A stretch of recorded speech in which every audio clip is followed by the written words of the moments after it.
To the world, Ryan Thorne's death was a shock, but not exactly a surprise. Known for his battles with addiction and public scandals, he seemed destined for tragedy.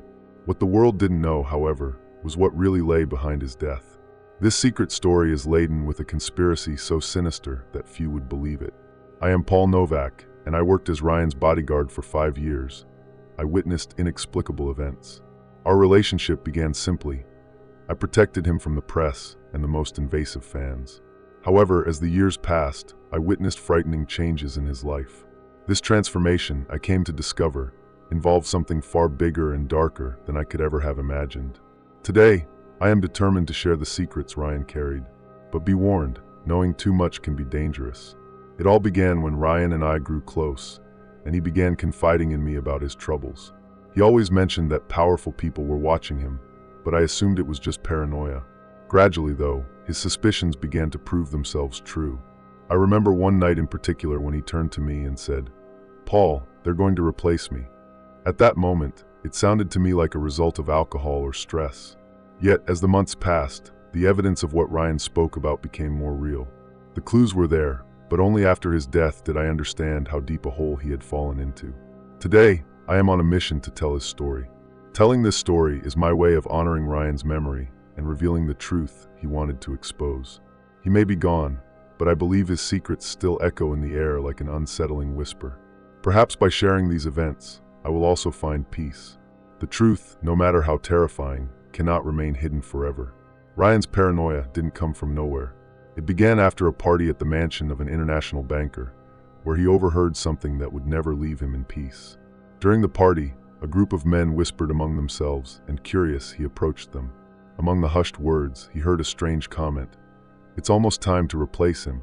From that moment, Ryan's paranoia began to consume his life. At first, he tried to ignore what he'd heard, thinking he might have misinterpreted it. But the tone of the words and the men's expressions made Ryan's blood run cold. He began to wonder what it really meant to be replaced. Something told him it wasn't just a simple threat. He was dealing with people who don't forgive. This paranoia gradually shaped his routine and his choices. Ryan began to question everyone around him, even those closest to him. He started seeking me out in the middle of the night, asking me to check windows and doors and to scan the area around his house.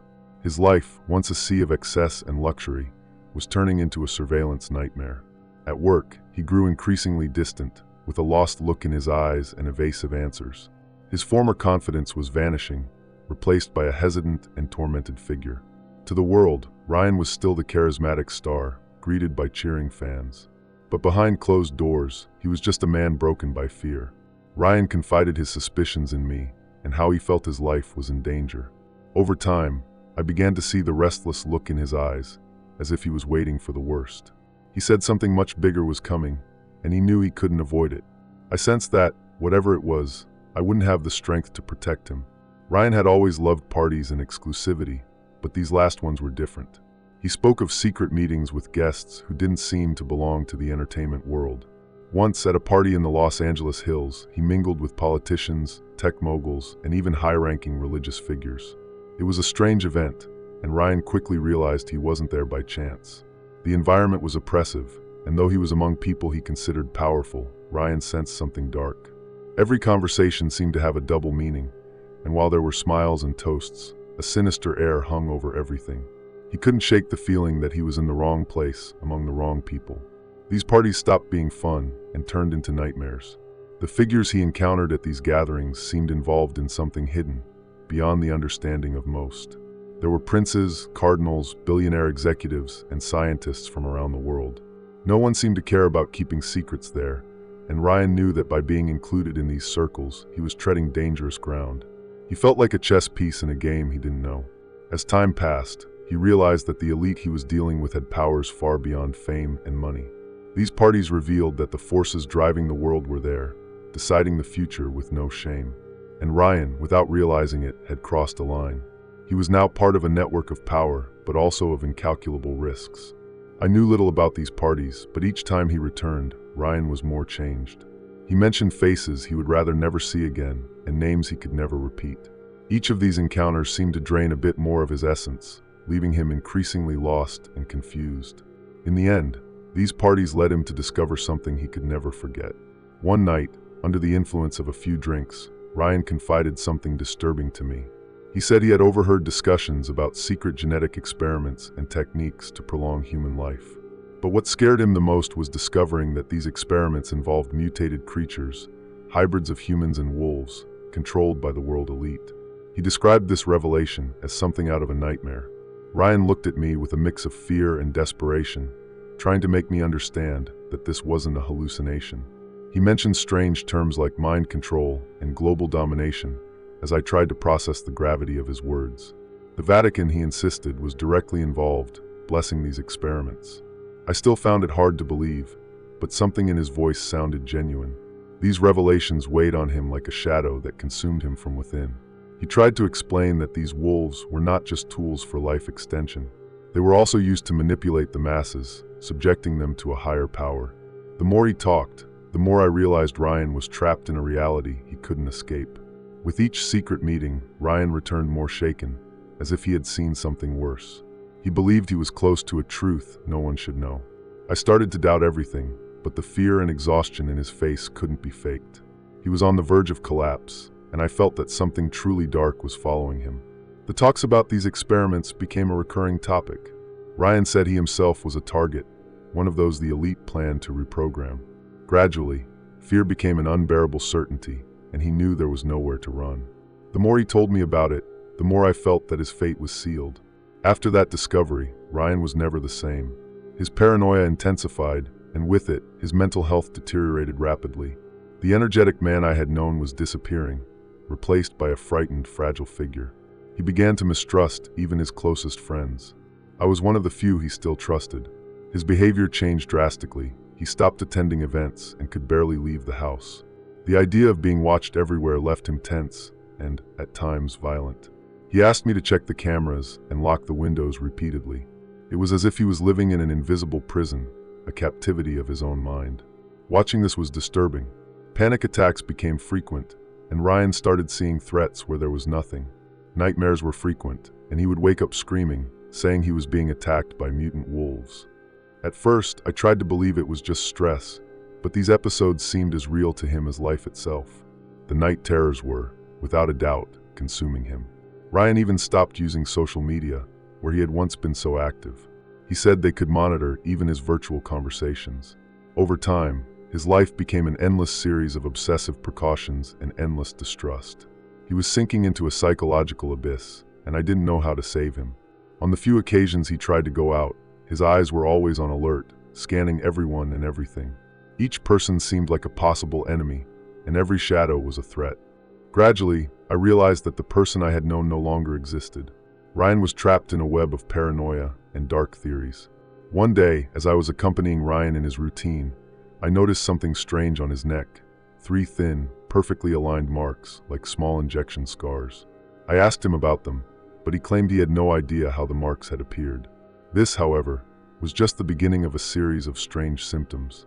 Ryan started experiencing intense joint pain and seemed constantly tired, even after sleeping. These marks and symptoms only heightened his feeling of being hunted. He insisted that, on one of the nights he had slept heavily, someone had broken into his house and injected something into his body. His paranoia grew each day, and I began to feel the weight of this distrust. He would show me the marks repeatedly, trying to convince me that something was really altering him from within. Ryan avoided any type of medical consultation, saying that the doctors might be involved in all this. He feared that any examination or diagnosis could be manipulated.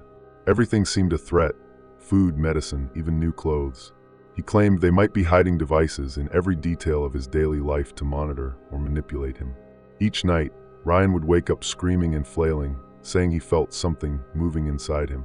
According to him, it was as if he had something strange inside, something that didn't belong to him. This fear seemed increasingly real, almost tangible. I didn't know what to do, as doctors were out of the question and treatments were refused. All I could do was try to calm him. In his mind, he was being prepared for a replacement or manipulation that would turn him into just a shadow of who he had been. He saw these marks and symptoms as irrefutable proof that something terrible was happening. Over time, I began to think that, even if there was a rational explanation, Ryan would never believe it. He was more and more trapped in the idea that the elite was modifying him for their own purposes. Another factor that added to Ryan's paranoia was the sudden disappearance of people close to him. The first to vanish was Neil, his loyal assistant who had been with him for over 10 years. One morning, Neil simply didn't show up for work, and no one could locate him. We called his family, friends, and even the police, but it was as if he had vanished off the face of the earth. Neil's absence was a heavy blow for Ryan, who considered him practically like a brother. He blamed himself for not noticing anything strange before his friend disappeared. For Ryan, it was a confirmation of his suspicions.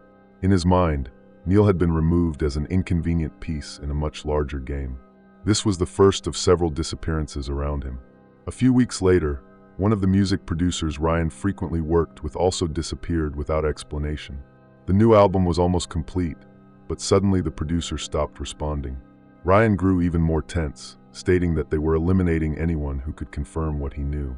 The pattern of disappearances only reinforced his fear. In a short time, 2 more people from his longtime team mysteriously disappeared. These were people who knew Ryan well and had been with him at crucial moments in his career. He saw these disappearances as a way to isolate and weaken him, preparing the ground for what was to come. The more people vanished, the more he withdrew and convinced himself that he was alone against something colossal. Ryan began to view every person around him as a potential target. To him, no one was safe except me. He said I was the only one he still trusted, though even that trust was fragile. I felt the weight of this isolation myself, for I knew that if things continued this way, Ryan's sanity would be the next thing to vanish. Deep down, he was already on the edge. At a certain point, Ryan started receiving disturbing messages on his devices. They would appear out of nowhere and disappear seconds later, leaving no trace.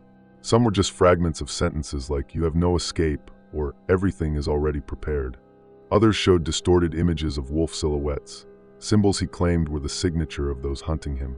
These symbols started to appear in unlikely places, like on his clothes, on product packaging he bought, and even on notes left at his door.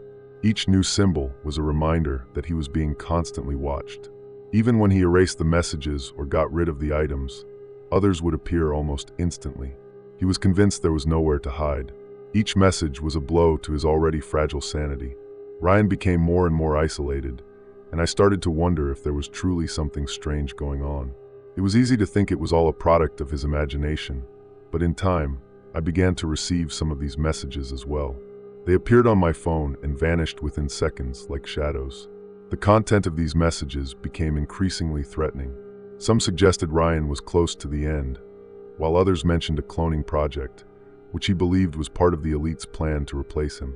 The threats became more specific, mentioning places and times that coincided with Ryan's. It was as if they wanted to remind him at every moment that he was being closely watched. These messages began to erode our sense of reality. I could no longer distinguish between Ryan's paranoia and what was real. Every strange sound, every person around, seemed to be linked to this conspiracy. Ryan was now fully convinced there was no escape. I still wanted to believe there was an explanation, but the evidence was becoming more terrifying. In an attempt to escape all this, Ryan and I began a desperate journey, constantly moving from city to city. He believed that by staying on the move, he might confuse his pursuers. At first, we went through Paris and London, but he soon began to feel watched again. Every time a city seemed safe, new suspicious faces appeared, and he demanded that we leave the next day. In the French capital, Ryan even tried to reconnect with some old friends, but they all seemed distant or fearful. He thought they were being intimidated into staying away. Our time in each city kept shortening, and the list of safe places was dwindling. Instead of finding peace, Ryan was growing more and more paranoid, and I barely had time to think between one destination and the next. After Paris, we went to Berlin, where we stayed for a few days in a modest hotel. There, he thought he was safe until he noticed the same black car following him through the streets. It was a car we had seen in London, and the pattern of pursuit repeated. This made him decide we should leave without warning. We barely unpacked before we were off again. The cities passed by Rio, Bangkok, Amsterdam, but none seemed safe enough. Ryan said that with each move, he felt the wolves getting closer. Every stranger became a potential threat. Over time, he even began avoiding windows for fear of being located. I never imagined that a life so full of travel and exotic destinations could turn into a routine of desperation. Finally, he chose Buenos Aires, hoping that the distance from the major hubs would work in his favor. He had the impression that in a more remote place, they might not find him. But even there, among the cafes and streets of Palermo, Ryan seemed unable to find peace. Every corner became a potential trap, and every person was a piece of what he called the elite's game. In Buenos Aires, Ryan had a brief glimmer of hope upon meeting an old friend and bandmate, Noah. Noah was on tour in Latin America and didn't hesitate to welcome Ryan with open arms. At first, Ryan seemed less tense, as if his friend's presence reminded him of a time when his life was simple and full of plans. Noah invited him to dinner at a discreet restaurant, and for the first time in weeks, Ryan agreed. During the conversation, though, Ryan began to share his fears and suspicions. Noah listened carefully, but at first thought it was exaggeration or the effect of stress. "Man, you need to rest, to stop thinking about these things," Noah said. But Ryan, with a serious and intense tone, revealed everything he had learned about the cloning project and genetic experiments. Noah didn't know how to react, but he began to realize his friend was truly terrified. The atmosphere grew heavy, and Ryan began to whisper, saying he was being followed. Noah still tried to convince Ryan it was all a product of the pressure of fame, but his concern was growing. What should have been a relaxed reunion turned into a discussion about conspiracy theories and Ryan's fear of being replaced. I watched from a distance, knowing Ryan was on the brink of a breakdown. By the end of the night, Noah, visibly uncomfortable, tried to console Ryan and offer help. But he had commitments with the tour and couldn't stay around. Ryan, on the other hand, thanked him for the support, but made it clear that he was condemned. Noah said goodbye, promising to stay in touch, but Ryan seemed no longer to believe in promises. I knew that meeting had only deepened his sense of isolation. After that, Ryan returned to the hotel looking defeated. His last ties to the past seemed distant and unreachable. He was alone again, with only me at his side. I wanted to help him, but he seemed increasingly swallowed by a terror that words couldn't relieve. That night in Buenos Aires, something disturbing happened that reinforced Ryan's fears. As we were leaving the restaurant, I noticed a black car following us again. At first, I tried to ignore it, thinking it might just be a random vehicle. However, after a few minutes, the car maintained the same speed as ours, mirroring every turn we made. Ryan noticed, and his face went pale, almost as if he knew what was coming. We turned into a small street, trying to shake the car, but it kept a calculated distance, as if it wanted to be noticed. Ryan, from the back seat, began to repeat, "It's them, Paul, it's them. They're here." I tried to keep him calm, but I knew the situation was too strange to ignore. He kept looking back, a look of indescribable fear in his eyes, as if the car represented something worse than death. I quickly changed our route, taking a more complex path through smaller streets and narrow corners. The car followed us for a few more minutes, but soon disappeared after turning a corner. I sighed with relief, but the calm didn't last long. Ryan collapsed in his seat, gasping and in shock. "Paul, they won't stop. They know where I am, and now there's no escape," he said, his voice shaking with despair. When we arrived at the hotel, Ryan refused to get out of the car immediately, fearing that the wolves were waiting for him. He looked around incessantly, as if something dark surrounded him. When we finally got him into the room, he locked all the doors and windows and remained in complete silence for hours. It was as if any noise would be enough to attract the threat he so feared. That black car seemed to have shattered any remaining hope in his heart. After that, he didn't want to leave the hotel anymore. He spent his days locked up, with deep shadows under his eyes and whispers of paranoia. He kept repeating to himself, like a macabre prayer, that the end was near and that they had found him.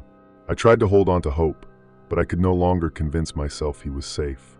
Something had changed forever that night, and I felt that Ryan's downfall was closer than I could imagine. On Ryan's last night, he was more restless than usual. For hours, he paced back and forth in his room, talking to himself about his imminent replacement. He said there was no escape, that his own existence was being slowly erased. In his desperation, he decided to organize a small party in his room, perhaps as a last act of distraction, or maybe as an attempt to silence the voices in his head. He told me he'd invite a few people and needed any kind of distraction to get through the night. I tried to dissuade him, but his look was as determined as it was desperate. "I need to feel alive, even if just one last time," he murmured. I knew he was saying goodbye, even if he didn't put it in those exact words. There was something in his tone that made me fear what would come next. During the party, he seemed to struggle with a feeling that only he understood. Outwardly, Ryan smiled and joked, but his eyes said something else. He kept looking at the window, the doors, as if expecting something to burst in and take him away at any moment.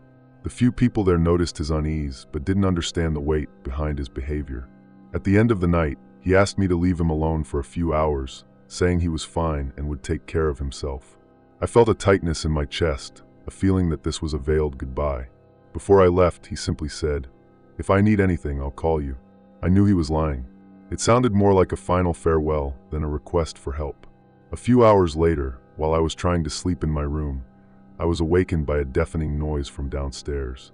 I ran to Ryan's room, my heart racing. When I arrived, I found a scene of chaos and destruction.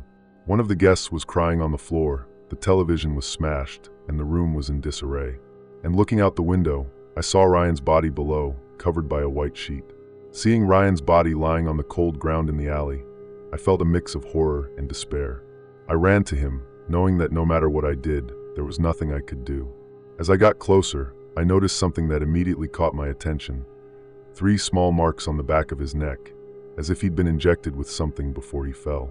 I knew he hadn't jumped of his own free will. Those marks were almost imperceptible, but they were there, like a silent signature of whoever had planned his death. The scene in the room looked more like a staged scene than an accident. Drugs scattered, signs of a struggle, and a broken bottle on the floor. It was evident that someone had set up this situation to cover up what really happened. Everything pointed to a murder, meticulously planned to look like suicide. Paramedics arrived soon after and started pushing away the curious onlookers who had gathered. As they took the body away, a rage grew inside me. I knew that none of this would be properly investigated. The media would quickly frame it as another case of a troubled artist losing control. The whole truth about what Ryan feared would be buried along with him. I tried talking to the authorities, mentioning the injection marks, the signs of a struggle, and Ryan's last words. But the police seemed interested only in closing the case quickly. It was an overdose or drug-induced suicide, they said. No one wanted to hear the truth. It was as if everyone already knew that this had a predetermined and unchangeable outcome: oblivion. The last image I had of Ryan was of his body being placed in the ambulance as the hotel scene was quickly cleaned up and reset. He had been silenced, and nothing I said could change that. I knew that everything he had feared for years had come true. The elite had silenced him once and for all, erasing any trace of his truth. The next day, newspapers and social media were already flooded with news of Ryan Thorne's tragedy. All the media outlets had a ready-made story. Ryan, the troubled star who couldn't handle the pressure, had succumbed to a final act of despair. The narrative the media built was convenient, perfectly fitting the profile they'd painted of him in recent years. They buried the truth. The official reports claimed he was in a drug-induced frenzy, alone in his hotel room, and had thrown himself out the window. They didn't mention the party or the marks on his body. Every detail that contradicted the official version was erased. The press rushed to report the tragedy of another lost star, ignoring any signs of irregularity. It was painful to see how easily the truth could be buried. I tried everything. I went to journalists we knew, reached out to close friends, and even looked for private detectives. But no one wanted to listen. Everyone feared getting involved in something that could ruin their own careers or reputations. They thought it was just a product of Ryan's delusion, a final cry for help from someone who couldn't bear to live anymore. Every door I knocked on quickly closed until I gave up. At that moment, I realized that the elite had done their work with surgical precision. Every trace of his existence was being carefully manipulated to serve the story they wanted to tell. The few who might have known something real were silenced, just like him. More and more, I found myself helpless, with the truth weighing on my back, with no hope of ever sharing it. The whole world believed the lie, and Ryan was remembered as just another name on a list of predictable tragedies. I knew I could never do justice to his story, but something inside me told me that one day, the truth would come out. Until then, I would carry this story with me like a ghost. I might never be heard, but I knew Ryan's truth would still echo, even if only in the shadows. After Ryan's death, my life became a silent torment. I was the only one who knew the whole truth, but no one was willing to listen. The few attempts I made to expose what had really happened were quickly interrupted. Strange calls started coming in, and I realized that I was being watched too. The feeling that there was a shadow always behind me was constant, and I couldn't ignore the fear that I would end up like him, silenced. At first, I resisted the idea, but as the months passed, I noticed changes around me. Close people seemed distant, some started avoiding contact, and at some point, I found myself isolated, just as Ryan had felt. I was beginning to understand the weight of that conspiracy, and the depth of the network he had faced. He had been right all along, but only when I felt the same shadows around me did I realize how real the danger was. On the hardest days, I remembered the conversations I had with Ryan, his warnings and fears. His words echoed in my mind, like an insistent echo I couldn't avoid. The truth was painful, but there was no escaping it. Every detail he shared seemed to come alive in the lines of what was happening to me. I was trapped in the same web that had once suffocated him. On sleepless nights, I began recording everything, every detail I could remember, as a way to preserve his story. If something happened to me, at least the truth would be recorded somewhere. It was my way of resisting, of fighting the oblivion they wanted to impose. Even if no one knew, I held on to the hope that one day Ryan Thorne's real story would come to light. Today, I carry this truth as an invisible mark. The weight of knowing and not being able to share is a torment that few would understand. They control the stories and manipulate the versions the world believes, but they cannot erase what Ryan and I lived. I am the guardian of his memory, and as long as I live, that truth will never be completely silenced.